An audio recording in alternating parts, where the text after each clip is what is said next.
వంట పూర్తయిన తర్వాత గ్యాస్ స్టవ్ని శుభ్రం చేస్తూ ఉంటారు. గ్యాస్ స్టవ్ని శుభ్రం చేయడానికి మార్కెట్లో రకరకాల లిక్విడ్లు అయితే దొరుకుతున్నాయి. వాటికి డబ్బు కూడా చాలా ఖరీదైపోతూ ఉంటుంది. ప్రతిరోజు స్టవ్ క్లీనింగ్ చేసుకోవాలంటే ఇంట్లో ఉండే వస్తువులతో ఈ లిక్విడ్ని తయారు చేసుకోండి. ఈ చిట్కా చూసే ముందు తప్పకుండా మా ఛానల్ని సబ్స్క్రైబ్ చేసుకొని పక్కనే ఉన్న గంట సింబల్పై ఆల్ అని క్లిక్ చేయండి. వీటికి కావాల్సిన వల్ల ఒక గిన్నె తీసుకొని 2 గ్లాసుల నీళ్లు, అర glass vinegar, 1 spoon baking soda జిడ్డు మరకల్ని పోగొట్టడానికి చాలా బాగా ఉపయోగపడుతుంది.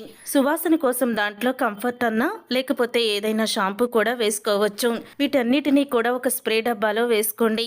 మన ఇంట్లో ఖాళీగా ఉన్న కాలిన్ బాటిల్లో కూడా ఇది వేసుకోవచ్చు.